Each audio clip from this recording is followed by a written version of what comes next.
अच्छा भाइयों, नमस्ते, जय माता दी।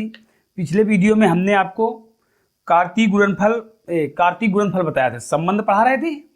संबंध में हमने आपको कार्तीय गुणनफल बताया था, ए क्रॉस बी, दो समुच्चयों का कार्तीय गुणनफल।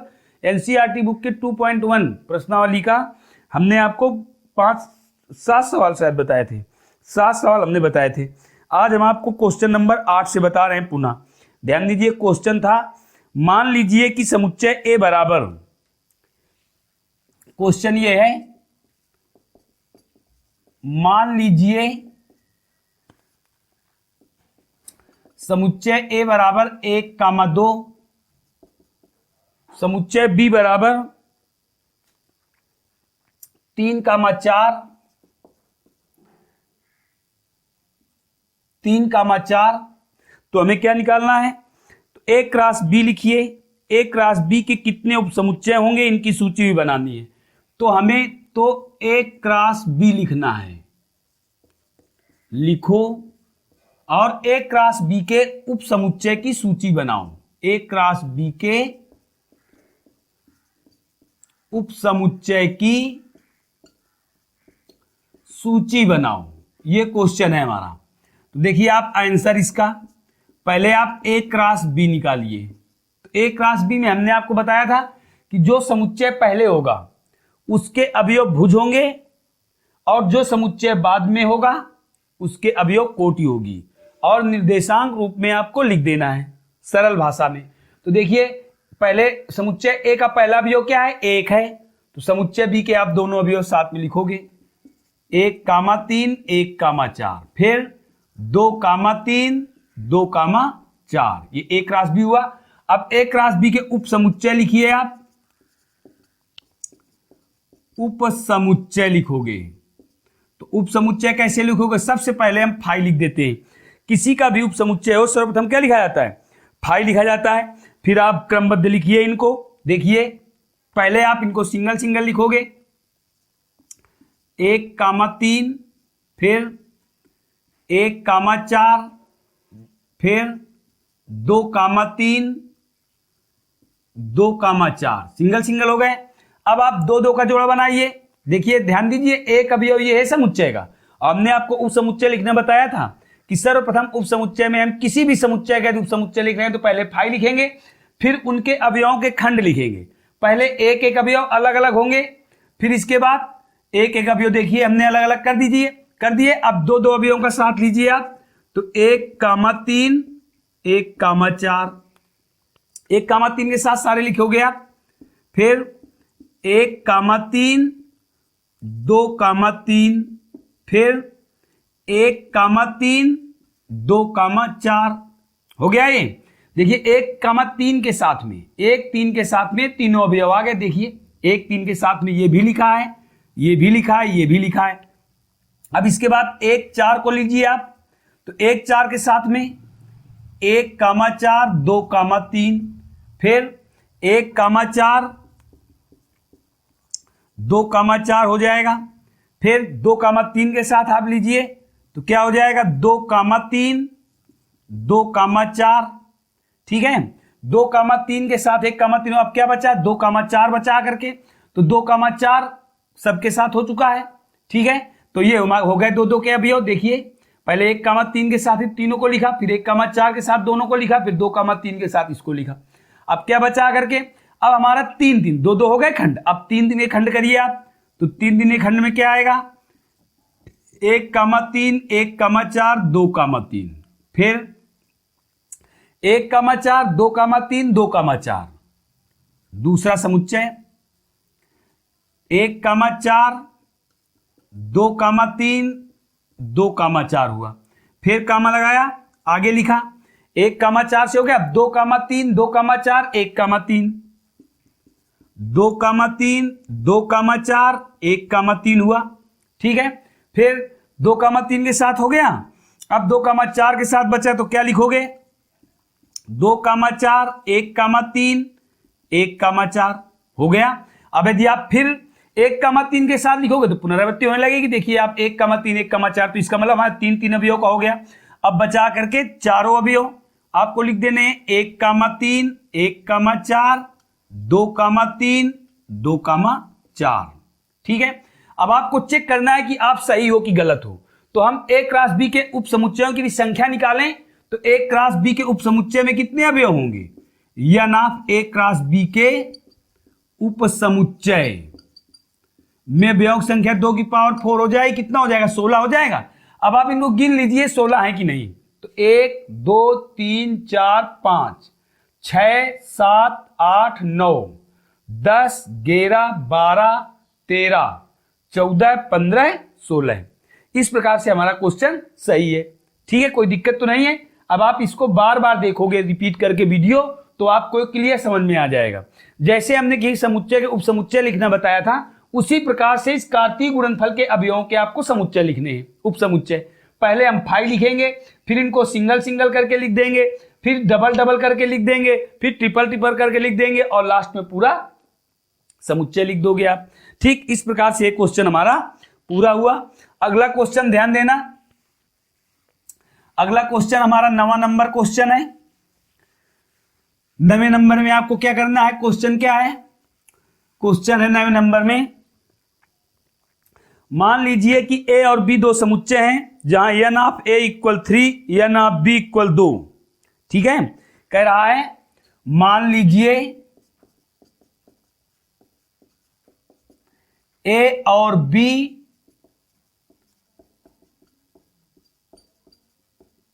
दो समुच्चय हैं जहां n of A equal 3, n of B equal 2, B equal 2 है। ठीक है, यदि x कामा 1, y कामा 2 और z कामा 1 ए क्रॉस बी में है, ए क्रॉस बी में है, तो समुच्चय ए और बी के मान बताओ। ये क्वेश्चन है हमारा। तो आपको देखिए केवल आपको आंसर लिख देना है। देखिए ए हमारा पहले है और ए में कितने अवयव हैं, 3 अवयव हैं। तो समुच्चय आप देखिए, आप ये ए के 3 अवयव लिखे हुए हैं, ध्यान दीजिए। इसका हमें दिया है ए क्रॉस बी, ये दिया है, दिया है। तो अब आप ए समुच्चय लिखिए। ए समुच्चय में क्या आ जाएगी, जो पहले अवयव हैं वो x के हो गए, ए के हो गए, x कामा वाई कामा जेड। देखिए इसमें 3 अवयव हैं, 3 अवयव कहे थे, सही है। अब बी आप लिखिए, तो बी में देखिए 1 2 1, ये 2 लिखा हुआ है, 1 2 1। अब आप जानते हैं कि एक समुच्चय में एक ही अवयव होता है, एक अवयव एक समुच्चय में एक ही बार होता है। तो 1 कामा 2 हो गया, और देखिए ए ये हुआ, बी ये हुआ। देखिए एन ऑफ ए 3 दिया है और एन ऑफ बी 2 दिया है, तो हमारे यही दोनों आंसर हो गए, बस लग गया ये। फिर इसके बाद क्वेश्चन नंबर 10 देखिए आप। क्वेश्चन नंबर 10 दिए हैं,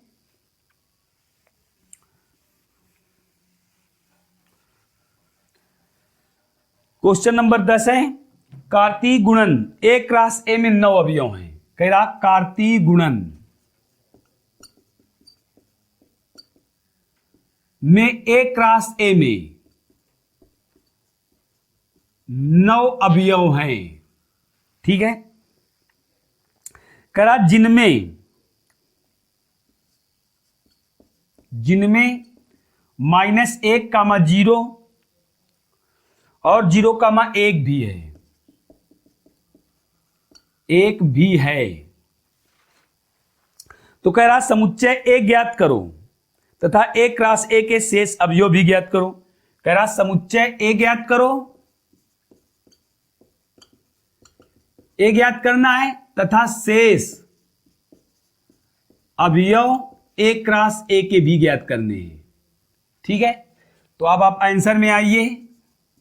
हमें दिया क्या है, -1 कामा 0 0 कामा 1, सबसेट ए क्रॉस ए दिया है, दिया है। तो अब आप ए के अवयव यहां से लिख सकते हो। देखिए -1 0 हो जाएगा और 1 हो जाएगा। क्यों, क्योंकि देखिए ए क्रॉस ए में 9 अवयव हैं, एक ही समुच्चय के लिए है ये, तो आप जानते हो 3 3 का 9 होता है, तो ए में कितने अवयव होंगे? 3 होंगे। और वैसे भी आप जान सकते हो ए अगर लिखा जाए तो -1 और 0, फिर दूसरे ए में 0 1, तो ए में कितने अवयव होंगे? -1 0 1 हुआ कि ना हुआ। अब आप ए क्रॉस ए प्राप्त कीजिए, तो ए एक बार हमने और लिख लिया है, तो अब आप ये एक आंसर हो गया हमारा। अब आप क्या करोगे? ए क्रॉस ए लिखो,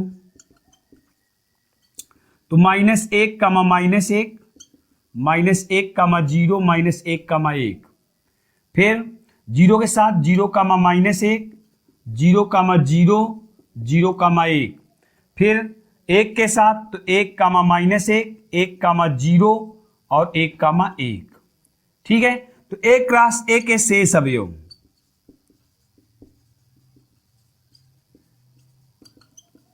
शेष अवयव में आप कौन से लिख दोगे? जो ये लिखे हैं 2 अवयव, ये आप नहीं लिखोगे। देखिए -1, 0 और 0, 1, ये 2 अवयव लिखे हुए हैं। शेष अवयव पूछा है तो आप इनको लिख दोगे 0, -1, 0, 0, 1, -1, 1, 0 और 1, 1। इस प्रकार से ये भी देखिए शेष अवयव हो गए, और समुच्चय ए हमें क्या मिला है? -1 0 1। यही दोनों हमारे आंसर हो गए। ठीक, कोई दिक्कत तो नहीं है। इस प्रकार से आपकी ये प्रश्नावली समाप्त होती है। अब 2.2 में आइए आप। 2.2 में क्या बताया गया है? 2.2 में आप आओगे। 2.2 में दिया है, तुम्हें एक समुच्चय दिया गया है और परिभाषित है। देखिए, और इसमें पूछा क्या है? प्रांत, सहप्रांत और परिसर। तो ध्यान दीजिए, किसी फलन का प्रांत क्या होता है? फलन जिस राशि से परिभाषित होता है उसी राशि के मान उस फलन के प्रांत होते हैं। प्रांत किसे कहते हैं? आप ऐसे भी समझ सकते हो, क्रमित रूप में लिखे फलन। ठीक है, क्रमित रूप में लिखे संबंध कह सकते हो, में लिखे संबंध में भुज के अवयव, क्रमित रूप में लिखे संबंध के भुज के अवयव प्रांत कहलाते हैं।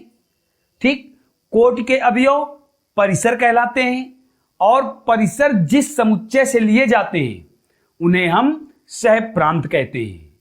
सुना आपने, हमने क्या बताया? कोई आपको फलन दिया है या संबंध दिया है, उस संबंध में यदि आपसे प्रांत, परिसर और सहप्रांत पूछा जा रहा है तो आप कैसे जानोगे? तो आपको यह जानना है प्रांत किसे कहते हैं? क्रमित रूप में लिखे गए संबंध में भुज के अवयव प्रांत कहलाते हैं। ठीक, कोटियों के अवयव परिसर कहलाते हैं, और कोटियों के अवयव जिस समुच्चय से लिए जाते हैं उसे हम सहप्रांत कहते हैं। यह बात आप याद रखना। इसी से आधारित हमारे क्वेश्चन चल रहे हैं। ध्यान दीजिए, पहला क्वेश्चन है, मान लीजिए, पहला क्वेश्चन है, मान लीजिए समुच्चय ए बराबर 1 से 14 तक है। 1 2 3 डैश डैश 14, इसका अर्थ है 1 से 14 तक। ठीक है, में आर परिभाषित है x, y such that 3x -y = 0, और लिखा है x, y बिलोंग ए में ए तक एक संबंध आर है, तो इसके प्रांत, सहप्रांत और परिसर लिखिए। में प्रांत, सहप्रांत और परिसर हमें लिखना है। ठीक, तो पहले आप क्या करोगे? पहले आर लिखिए आप। तो आर परिभाषित कैसे है? x, y such that. अब आप इसको क्या लिख सकते हो? 3x = y लिख सकते हो। इस प्रकार से परिभाषित है। अब देखिए आप, x भी हमारा a लिखा है, x y बिलोंग ए, तो x भी हमें a से लेना है और y भी a से लेना है। तो देखिए, पहले आप लिखिए, जब x बराबर 1 लोगे, x बराबर 1, जब x बराबर 1 तो y बराबर कितना हो जाएगा? 3 हो जाएगा, हो जाएगा। जब x बराबर आप 2 लोगे तो y बराबर कितना हो जाएगा? 6 हो जाएगा, 6 है इसमें। फिर जब x बराबर आप 3 लोगे तो y बराबर कितना हो जाएगा? 9 हो जाएगा, 3 3 का 9 होता है। जब x बराबर आप 4 लोगे तो y बराबर कितना हो जाएगा? 12 हो जाएगा। जब x बराबर आप 5 लोगे तो y बराबर कितना हो जाएगा? 15 हो जाएगा। परंतु हमें 15 पता है, 15 डज नॉट बिलोंग ए, 15 समुच्चय ए में उपस्थित नहीं है, तो बस आप यहीं से रोक दोगे। तो हमारा रोस्टर रूप क्या हुआ? r बराबर हुआ 1,3, 2,6, 3,9, 4,12, बस ये हुआ। अब आप इसके प्रांत लिखिए। तो प्रांत को अंग्रेजी में डोमेन कहते हैं बच्चों, प्रांत को अंग्रेजी में क्या कहते हैं? डोमेन। अब डोमेन क्या हुआ? अभी हमने बताया था, क्रमित रूप में लिखे संबंध में भुज के अवयव डोमेन कहलाते हैं। तो भुज के अवयव क्या हैं? 1 से 4 तक हैं। तो आप क्या लिख दोगे? 1, 2, 3, 4। डोमेन के बाद आता है सह प्रांत। सह प्रांत क्या अंग्रेजी में क्या कहते हैं? इसे कोडोमेन, इंग्लिश में इसे कोडोमेन कहते हैं। और कोडोमेन कहां से लिए गए हैं? ये अवयव लिए कहां से गए हैं? समुच्चय ए से लिए गए हैं। तो हमारा एक क्या हो जाएगा? कोडोमेन हो जाएगा 1, 2, 3 डैश डैश 14, यही हो जाएगा। फिर इसके बाद परिसर। परिसर को अंग्रेजी में रेंज कहते हैं। तो रेंज कितना है? देखिए y के मान 3, 6, 9, 12, 3, 6, इस प्रकार से आपका क्वेश्चन पूरा हुआ। ठीक है, ये एनसीईआरटी बुक का 2.2 का पहला क्वेश्चन है। ठीक, इसी प्रकार से आगे आपको देखना है। अगला क्वेश्चन है प्राकृत संख्याओं के समुच्चय में। यहां देखिए बदल गया है, अब यहां कहा गया प्राकृत संख्याओं के समुच्चय में। क्वेश्चन यही है हमारा, प्राकृत संख्याओं के समुच्चय में, प्राकृत संख्याओं के समुच्चय में। ठीक है, आर इस प्रकार परिभाषित है, किस प्रकार? x, y such that y equal x plus 5, y equal x plus 5 है, y इक्वल एक्स प्लस 5। और क्या है? ठीक है, कामा x संख्या 4 से कम एक प्राकृत संख्या है। आगे और लिखा है x 4 से कम, 4 से कम प्राकृत संख्या है। ठीक है, तो हमें प्रांत, सह प्रांत और परिसर ज्ञात करने हैं। आगे इसमें और लिखा हुआ है x, y बिलोंग नंबर, ये भी है। तो हमें प्रांत, सह प्रांत और परिसर ज्ञात करने। तो ध्यान दीजिए, बिल्कुल ऐसे ही सवाल लगेगा। y बराबर क्या हुआ? x प्लस 5 हुआ। अब परिभाषित क्या है? कह रहा है x का मान 4 से कम है। तो 4 से कम है तो कहां तक आओगे? केवल 3 तक आओगे आप, यहां तक आओगे, क्योंकि बता रहा हमसे x का मान 4 से कम है। यदि 4 से कम है तो हम x बराबर 1, x बराबर 2, x बराबर 3 रखेंगे। जब x बराबर 1 रखा तो y बराबर कितना आ जाएगा? 6 आ जाएगा। x बराबर 2 रखा तो y बराबर क्या आ जाएगा? 7 आ जाएगा। x बराबर 3 रखा तो y बराबर क्या आ जाएगा? 8 आ जाएगा। इस प्रकार से हमारा r क्या हुआ? r हुआ 1,6, 2,7, 3,8, ये हुआ। अब देखिए डोमेन इसमें क्या हुए? डोमेन हुए हमारे 1, 2, 3, ये प्रांत हुए। कोडोमेन क्या होंगे? तो कोडोमेन बताया प्राकृत संख्याओं का समुच्चय। तो प्राकृत संख्याओं का समुच्चय किससे लिखते हो आप? कैपिटल N से लिखते हो। तो कोडोमेन हुआ कैपिटल N। और रेंज क्या हुआ? 6, 7, 8, ये हमारी रेंज हुई 6, 7, 8, 6, 7, 8। इस प्रकार से आपका एक क्वेश्चन देखिए हो गया। तो हमने आपको अगली प्रश्नावली में 2 क्वेश्चन बताए हैं। 2.2 में पढ़ाया हमने क्या है? हमने पढ़ाया है संबंध।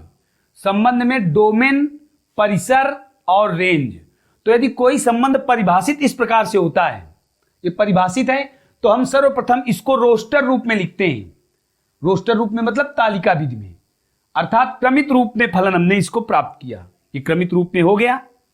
ये हमारा संबंध हुआ क्रमित रूप में। इस संबंध में हमें डोमेन, डोमेन का मतलब प्रांत, सह डोमेन अर्थात सह प्रांत, कोडोमेन और परिसर अर्थात रेंज याद करनी हो तो हम क्या करते हैं, सर्वप्रथम हम इसको क्रमित रूप में लिखा संबंध को, और जो भुज के अवयव हमें प्राप्त हुए वे चले गए डोमेन में अर्थात प्रांत में। जो हमें कोटि के अवयव प्राप्त हुए ये हो गए रेंज में अर्थात परिसर में, और ये अवयव जहां से लिए गए हैं जिस समुच्चय से वो हो गया कोडोमेन। जैसे 6 और 7 8 कहां से लिए गए, प्राकृत संख्याओं से लिए, जो कि क्वेश्चन परिभाषित था प्राकृत संख्याओं के समुच्चय में, तो ये हमारा हो गया कोडोमेन। इस प्रकार से हमने आपको इतना बताया। अगला जो बताएंगे अगले वीडियो में बताएंगे हम।